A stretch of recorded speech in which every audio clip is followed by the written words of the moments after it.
جو لوگ صرف کلمہ پڑھ کر اپنے آپ کو مسلمان کہلاتے ہیں، لیکن جو تقاضے اللہ رب العزت کے ہیں، جو تقاضے سنت رسول اللہ کے ہیں، اس سے یکسر بیگانہ ہے، ان کو فرمایا کہ پورے کے پورے اسلام میں داخل ہو جاؤ، اللہ پر، اللہ کے رسول پر پورا پورا ایمان لے آؤ، اور اپنے آپ کو رسم رواج سے نکال کر اپنی زندگی کو اللہ کی اطاعت اور سنت رسول اللہ کے اندر لے آؤ۔ جیسا کہ حدیث مبارکہ آپ کے سامنے تلاوت کی گئی کہ رسول اللہ صلی اللہ علیہ وسلم نے فرمایا لا عدوى ولا طیرۃ ولا حامہ۔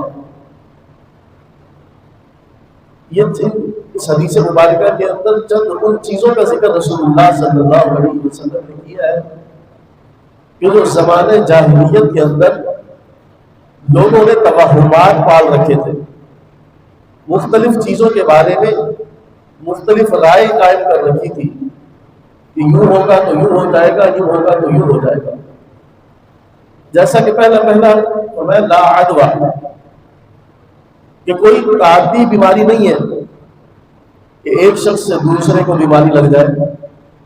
زمانہ جاہلیت کے اندر جب کوئی شخص بیمار ہو جاتا تو اس کو چھوٹ قرار دے دیا جاتا، الگ تھلگ اپنے آپ سے کر دیا جاتا، اس کے برتن الگ کر دیے جاتے، اس کے ساتھ ملنا جلنا چھوڑ دیا جاتا۔ کس وجہ سے؟ کہ ان کے ذہن کے اندر یہ وہم اور توہم تھا کہ جو شخص اس سے ملے گا اس کو بھی یہ بیماری لگ جائے گی، جو اس کے برتن استعمال کرے گا اس کو بھی یہ بیماری لگ جائے گی۔ یہ وہم اور توہم تھا کہ جس کا حقیقت کے ساتھ کوئی تعلق اس کا حقیقت کے ساتھ نہیں تھا، کیونکہ نفع اور نقصان کا مالک تو اللہ ہے، خوشی غمی دینے والا تو اللہ ہے، اور بیماری اور صحت دینے والا تو اللہ ہے۔ اگر اللہ نہ چاہے تو کوئی شخص کسی بیمار کے ساتھ ملے یا نہ ملے وہ بیمار نہیں ہوگا، لیکن اگر اللہ چاہے کسی کو بیماری عطا کرنا، کسی کو بیمار کرنا، تو وہ کسی بیمار سے نہ ملے، کسی بیمار سے دور تک سے بھی نہ پٹکے، پھر بھی وہ بیمار ہو جائے گا، کیونکہ مالک اللہ تعالیٰ ہے۔ تو رسول اللہ صلی اللہ علیہ وسلم نے اس کی نفی فرما دی۔ آپ نے فرمایا لا عدوى، کہ بیماری متعدی نہیں ہوتی بلکہ بیماری دینے والی ذات اللہ رب العزت کی ہے۔ جیسا کہ رسول اللہ صلی اللہ علیہ وسلم کے سامنے ایک شخص آیا اور دیکھا رسول اللہ صلی اللہ علیہ وسلم نے کہ اس نے چند اونٹ الگ باندھے ہوئے، باقی اونٹ الگ باندھے ہوئے۔ جب اس سے پوچھا کہ ایسا کیوں ہے تو کہا کہ ان کو خارش ہے، اور جب یہ ان کے ساتھ ملیں گے تو ان کو بھی خارش لگ جائے گی۔ فرمایا ان کو خارش کہاں سے لگی؟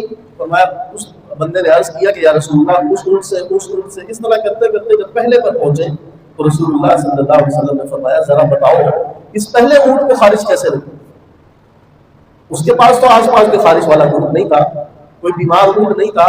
تو فرمایا کہ جس اللہ نے اس پہلے اونٹ کو بیماری دی، اسی نے دوسرے کو دی، اسی نے تیسرے کو دی، اسی نے چوتھے کو دی۔ یہ بیماری متعدی نہیں ہوئی ہے بلکہ اللہ کے حکم سے ایک کو بیماری۔ تو یہ توہم اللہ رب العزت نے رسول اللہ صلی اللہ علیہ وسلم نے امت کے دلوں سے نکالا اور فرمایا لا عدوى، اور دوسرا فرمایا ولا سفر ولا طیر، اور اسی طرح سفر کے مہینے کے بارے کے اندر زمانہ جاہلیت کے اندر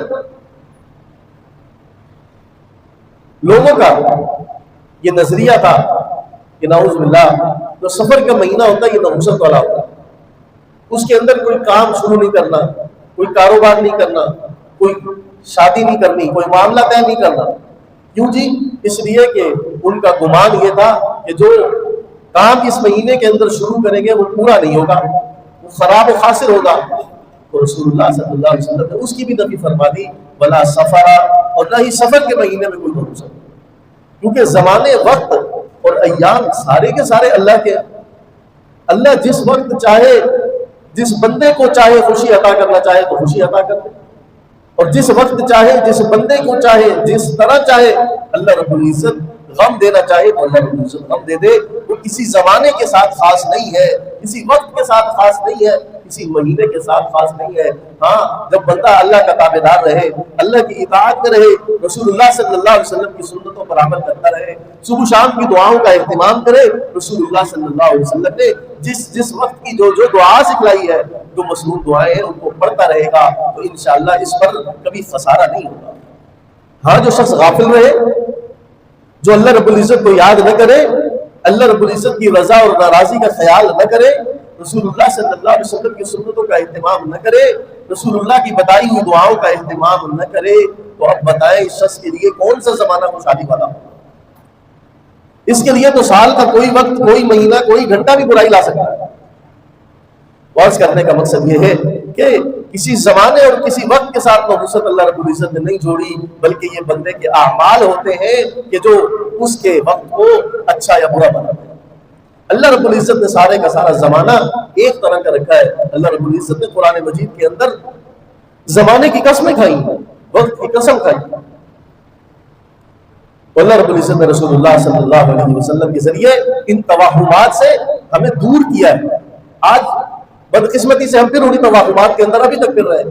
رسول اللہ صلی اللہ علیہ وسلم 1400 سال پہلے جس کی نفی کر گئے, آج ہم میں سے بعض لوگ اس کو ابھی تک لیے تھے.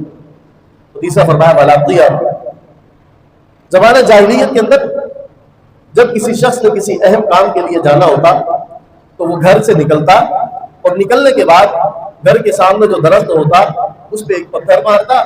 اب اس میں سے پرندہ اڑ کے دائیں طرف چلا جاتا تو کہتا جی میرا کام ہو جائے گا, اور پرندہ اڑ کے بائیں طرف چلا گیا تو کہتا واپس آ جاتا جی یہ کام نہیں ہونے والا. تو یہ بھی ایک طرح کے وہاں آج کل اس کی جدید صورتیں آ گئی ہیں کہ ہم عاملوں سے استخارے نکالوا رہے ہوتے ہیں, حساب لگوا رہے ہوتے ہیں, نجومیوں سے حساب لگوا رہے ہیں. اس کی جدید طرح سے, وہ پرانا طریقہ تھا, یہ نیا طریقہ ہے. حالانکہ استخارہ صرف وہی ہے جو رسول اللہ صلی اللہ علیہ وسلم نے صحابہ کو سکھایا. صحابہ کرام رضوان اللہ تعالیٰ علیہ مجمعین فرماتے ہیں کہ رسول اللہ صلی اللہ علیہ وسلم ہمیں استخارے کی دعا اس طرح یاد کرواتے تھے جس طرح ہمیں نماز یاد کرواتے تھے.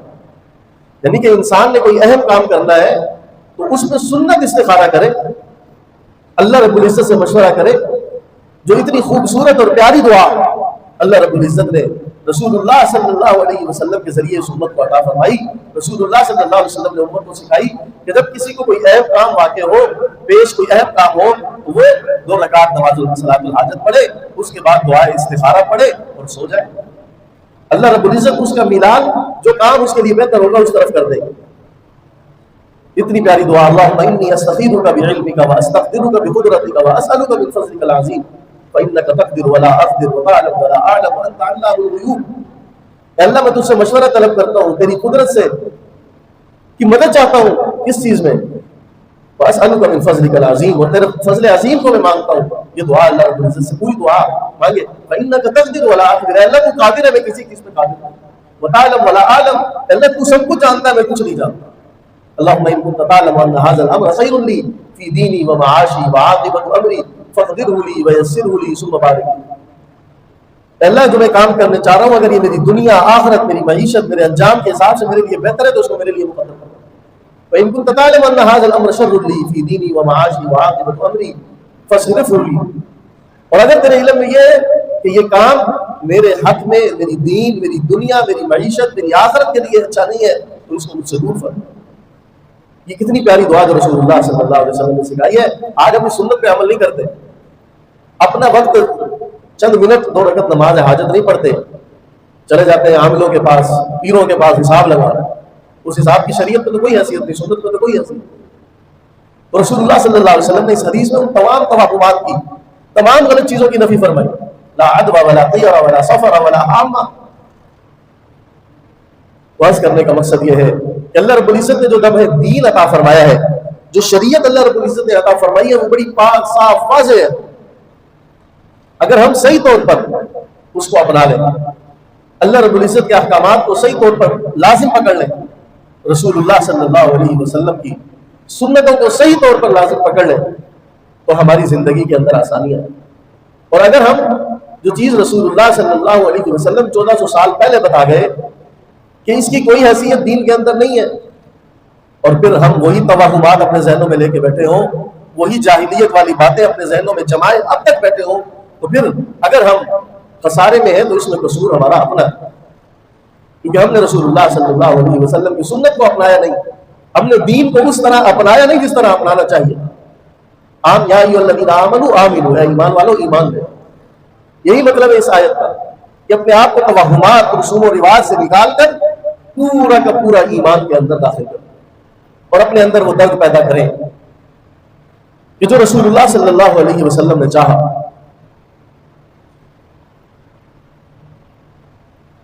اس وقت جو ہمارے غزہ کے مسلمانوں کی حال ہے کہ وہاں لوگ ایک ایک روٹی کو ترسے ہوئے ہیں، جنگی حالات تو جو ان پر مسلط ہیں، ان ظالموں نے غذائی قلت وہاں کی ہوئی ہے۔ پچھلے ایک ہفتے کے اندر کوئی 1 درجن سے زائد بچے صرف بھوک کی وجہ سے اس دنیا سے چلے گئے۔ المسلم کجسد واحد ان اشتکا عینہ اشتکا کلہ وان اشتکا رأسہ اشتکا کلہ۔ رسول اللہ صلی اللہ علیہ وسلم نے فرمایا تھا کہ ایمان والے ایک جسم کی مانند ہوتے ہیں کہ جسم کا ایک حصہ تکلیف میں ہو، اشتکا عینہ اشتکا کلہ، آنکھ میں تکلیف ہو پورا جسم بے چین ہوتا ہے، بخار میں ہوتا ہے۔ ان اشتکا رأسہ اشتکا کلہ، سر میں درد ہو تو پورا جسم بخار میں ہوتا ہے، بے چین ہوتا ہے۔ آج ہم اپنے آپ کو امتی کہتے ہیں، رسول اللہ صلی اللہ علیہ وسلم کو امتی کہتے ہیں، لیکن ہم میں سے ہر ایک اپنے دل کے اندر جھانک کے دیکھ لیں، کیا ہماری کیفیت وہ ہے جو رسول اللہ نے چاہی تھی، جو رسول اللہ نے امت کی بیان کی تھی؟ کہ ہم وہاں جا کے ان کے ساتھ لڑ تو نہیں سکتے، لیکن ہم نے ان کے لیے آواز بھی اٹھائی ہے کہ ظالموں بم کی بمباریاں کر کے ان کے اسپتال، ان کے بچوں کو تم قتل کر رہے ہو، لیکن ان پر غذائی قلت تو نہ کرو۔ جو غذا کے امداد کے ٹرک امت مسلمہ کے لیے امت مسلمہ کی طرف سے ان کے لیے جا رہے ہیں، وہ تو وہاں پہنچنے دو۔ آج ہمارے یہاں چینی تھوڑی سی مہنگی ہو گئی، آٹا مہنگا ہو گیا، کتنا واویلا ہے، حالانکہ بھوکے نہیں مر رہے، پیٹ بھر کے رات کو سوتے ہیں، کھا پی کے سیر ہو کے سوتے ہیں، صبح اٹھ کے جو ہے بڑی بشاشت سے ناشتہ کرتے ہیں، لیکن کوئی چیز مہنگی ہو جائے تو تکلیف ہمیں بھی ہوتی ہے۔ آپ کے علم میں ہونا چاہیے کہ غزہ کے اندر آٹے کی قیمت 20,000 روپے کلو ہو چکی ہے، پھر بھی لوگوں کو میسر نہیں۔ وہاں کے ایک صحافی نے سوشل میڈیا پہ پوسٹ لگائی کہ یہ میری بائک ہے، یہ بائک لے لے، کوئی ایک روٹی مجھے دے دے۔ یہ حال ہے اس وقت امت مسلمہ کا، یہ حال ہے ہمارے مسلمان بھائیوں کا جو میری اور آپ کی طرح گوشت اور پوست کا جسم رکھتے ہیں، لیکن ان کے ایمان ہم سے کہیں زیادہ بلند ہے، مضبوط ہے۔ تو میری گزارش یہ ہے کہ ہم میں سے ہر ایک تو ان کے لیے دعا کا اہتمام کرے، اور دوسرا اپنی بساط کے مطابق آواز اٹھائے، اپنے حکمرانوں کو اس بات پر مجبور کرے کہ وہ ان کے لیے آواز اٹھائے اور ان کے اوپر سے یہ غذائی قلت ختم ہو۔ اللہ رب العزت میرا آپ کا حامی ناصر ہو۔